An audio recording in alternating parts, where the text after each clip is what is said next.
Number 12. No eye contact in the hallway. Ever been walking down a long corridor and you spot a person walking toward you from way down at the other end?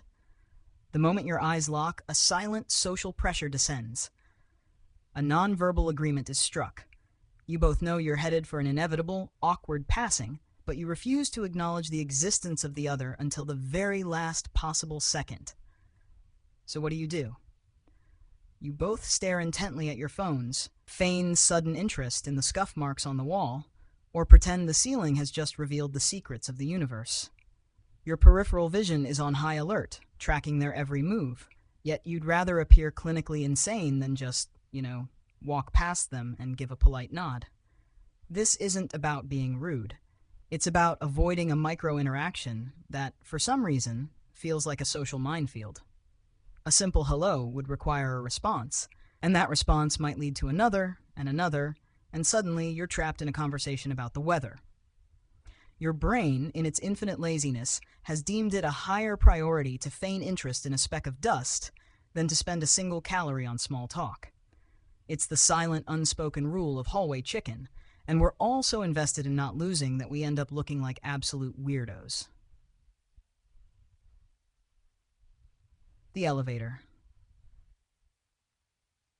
Speaking of avoiding human interaction, let's talk about the elevator. You step in, and it's you, a stranger, and a box of recycled air. The doors close, and suddenly you're in a high-stakes social experiment with no clear objective. The unwritten rule: do not, under any circumstances, make eye contact. The space is too small, the duration too short, and the stakes too high. So you fixate on the lit-up numbers above the door, as if they hold the answers to life's greatest mysteries. You pretend your phone is a fascinating object, even though you're just staring at a blank screen. You might even find yourself examining your own shoes with an intensity usually reserved for forensic investigations. Your brain, which is wired for social connection, has suddenly decided that the best way to handle this situation is to pretend the other person is a ghost. It's a collective, unspoken agreement to ignore each other's existence, a weird psychological dance of avoidance. The moment the doors open, it's a mad dash for the exit, not because you're in a hurry, but because the unbearable tension has finally been released. Basically, we've all agreed that being in a confined space with a stranger is less like a shared journey and more like a social punishment. Number 10. I'm fine. Someone asks you, "How are you?" And what's your immediate, reflexive, almost involuntary response? "I'm fine, thanks." Maybe you're not fine. Maybe you're on the verge of a full-blown existential crisis because you just realized your cat has a better social life than you do. Maybe you've had a terrible week and you're just a sentient pile of stress and caffeine. But do you say that? Of course not. You smile, you nod, and you deliver the perfectly curated, socially acceptable lie. It's a non-answer designed to end the conversation before it even begins. We all do it, and we all know it's a lie. The person asking doesn't actually want to know about your cat's wild weekend. They just want to perform a social ritual. It's the human equivalent of a handshake, a meaningless gesture that keeps the social gears grinding without a hitch. We've all agreed to this performance, a collective deception that allows us to glide through daily life without the burden of emotional honesty. You're not lying to be malicious. You're lying to avoid the uncomfortable reality that a truthful answer would require a genuine connection. And frankly, who has the time for that? Number 9. Holding doors for people who are too far away. We've all been there. You're walking into a store or an office building, you hold the door open for the person behind you, and you make the grave mistake of not checking their distance first. Now you're standing there, a human door holder, as they are a full 20 feet away. The walk they have to make is now imbued with a sense of manufactured urgency, a silent race against a closing door that they didn't even ask to be in. You, the well-meaning Samaritan, have accidentally become a minor social tyrant, forcing a stranger to engage in a low-stakes sprint. The person, in turn, feels obligated to make a little jogging motion, a pathetic little shuffle that says, "I appreciate the gesture, but you've put me in an awkward situation." This whole charade is a perfect example of a social rule gone wrong. It's a nice thought, a simple act of courtesy, But our brain's terrible distance calculations turn it into a weird, silent battle of wills.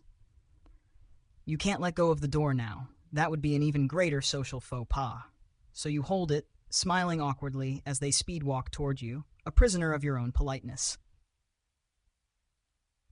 Number 8. The nod of acknowledgement to a passing car. You're driving down a narrow street, and you see another car coming from the opposite direction. One of you has to pull over to let the other pass. A silent, unspoken negotiation begins. The other driver flashes their headlights, or maybe they just stop and wave you on. You, in turn, offer a little nod of the head, a quick, jerky motion that says, "Thank you, noble stranger, for your act of automotive kindness." It's a weird, universal gesture. You're both in your own little metal boxes, completely isolated from each other. Yet, you're able to communicate gratitude with a simple flick of your neck muscles. It's an absurd pantomime, but we all do it. The alternative is just driving past each other in silence, a cold, unfeeling exchange that feels vaguely rude. The head nod is our way of adding a little humanity to the mechanical world, a tiny social grease that keeps the traffic flowing smoothly. It's the most minimal form of social interaction possible, a silent agreement that we're all in this chaotic system together, just trying to get from point A to point B without a fender bender. Number 7. The see you later. When you have no plans to see them later. You've just finished a conversation with a coworker, a friend of a friend, or an acquaintance. The conversation is over. The exit is in sight. And what's the last thing you say before you both escape into the wild? See you later. Do you actually have plans to see them later? Probably not. You just said goodbye to them 10 seconds ago. It's a nonsensical phrase, a verbal placeholder that means nothing, yet we all use it.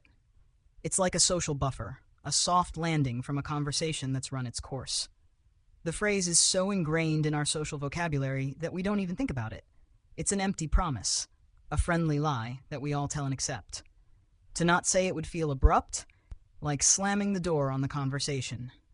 We use "see you later" as a way to pretend that the interaction was so pleasant and meaningful that we simply must repeat it, even though we both know it's a social fiction.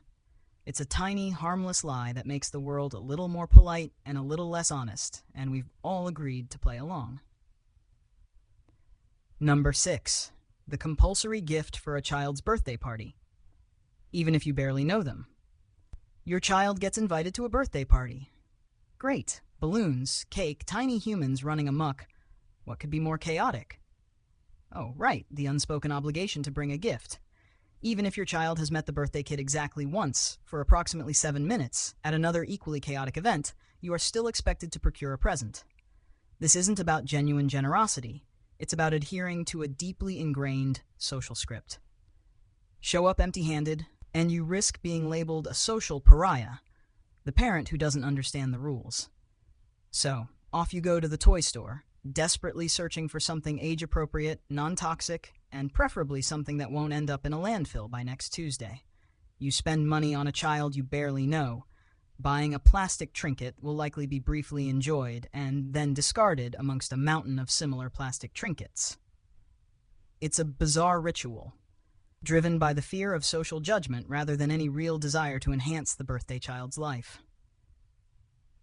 We're all just cogs in this consumeristic, gift-giving machine, blindly following the rules because the alternative, being the odd one out, feels far more uncomfortable than spending $20 on another Paw Patrol figurine. Number 5. Pretending to hear someone clearly on a bad phone connection. Your phone call is breaking up. The other person's voice is a distorted robotic mess, punctuated by long silences that make you wonder if they've been abducted by aliens. Do you politely ask them to repeat themselves? Maybe once. But after the third or fourth garbled sentence, a strange phenomenon occurs. You start pretending you can understand them. You offer vague affirmations like, "Uh-huh," "sure," and the ever-versatile "right." You're essentially filling in the blanks with your imagination, piecing together a Frankensteinian version of the conversation. Why do we do this? Partly, it's out of politeness. Asking someone to repeat themselves ad infinitum feels rude, like you're implying their communication skills are lacking, even though it's clearly the fault of the dodgy cell tower. But mostly, it's out of sheer laziness. It's easier to nod along to a string of static and hope for the best than to navigate the awkwardness of repeatedly saying, "Sorry, can you say that again?" This social rule leads to some truly bizarre misunderstandings. You might agree to something you have no idea about, or offer sympathy for a problem you completely misheard. But hey, at least you avoided the dreaded, "Can you hear me now?" loop. Number 4. The performative rush to pick up dropped items that aren't yours. Someone drops their keys, their wallet, or a handful of loose change. What's your immediate reaction, even if you're not remotely close to the dropped items? A sudden, almost involuntary lurch forward, as if you're about to dive headfirst into a rescue mission. Even if someone closer is already bending down to help, there's this weird internal pressure to at least look like you're going to assist. It's a flash of performative altruism, a brief moment where we all feel the need to demonstrate our helpfulness, even if our actual contribution is zero. It's not that we're all secretly superheroes yearning for a chance to display our lightning-fast reflexes. It's more about adhering to a social script that dictates we should appear concerned and willing to help, even in the most minor of inconveniences. The collective, albeit fleeting, movement towards the dropped object is a strange, silent agreement. We're all playing our part in the theater of public courtesy, ensuring that no dropped item goes unacknowledged by a flurry of well-intentioned, but often unnecessary, gestures. Number 3. Laughing at jokes that aren't funny because everyone else is. You're in a group, someone tells a joke, and it lands with a thud. Crickets. Silence, but then a few people start to chuckle, and suddenly, a wave of obligatory laughter spreads through the group. You didn't get the joke. In fact, you're pretty sure there wasn't even a joke to get. But you laugh anyway. Why? Because social conformity is a powerful drug. Nobody wants to be the odd one out, the person who didn't get it. So you force a chuckle, a polite little ha ha ha, that signals your inclusion in the group's shared sense of humor, even if that shared sense is currently non-existent. It's a bizarre form of social mimicry, where we prioritize fitting in over genuine emotional response. Your brain is essentially saying, "Danger, non-laughter detected. Initiate camouflage mode." The fear of social exclusion is so strong that we're willing to feign amusement, even if it means our facial muscles are engaged in a blatant act of deception. It's a collective agreement to pretend that the Emperor's new joke is hilarious, just to avoid any awkward silences or questioning glances. Number 2. The overly enthusiastic greeting for someone you barely remember.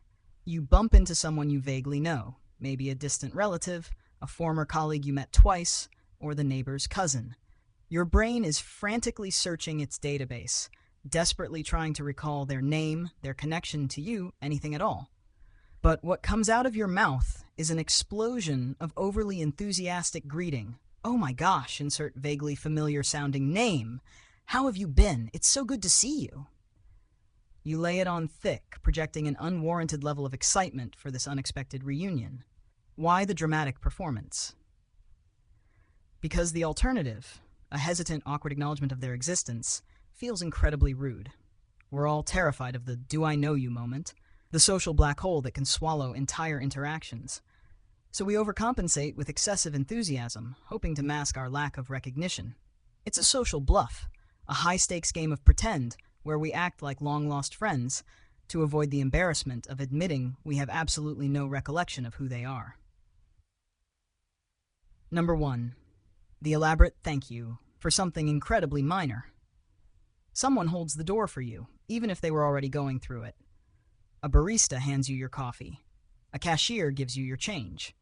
For these minuscule acts of everyday life, we often unleash a torrent of gratitude. "Oh, thank you so much. I really appreciate it. Have a wonderful day." It's polite, sure, but is it entirely necessary? We've elevated basic social functioning to an art form of excessive appreciation. It's not that we're ungrateful, but the level of our thank you often seems disproportionate to the effort involved. It's a social lubricant, a way to ensure smooth, frictionless interactions. A simple thanks might feel too curt, too transactional. The elaborate thank you adds a layer of warmth, a touch of human connection to an otherwise routine exchange. It's a verbal flourish, A little social dance we all perform to acknowledge each other's presence and maintain a veneer of politeness in a world that can often feel impersonal.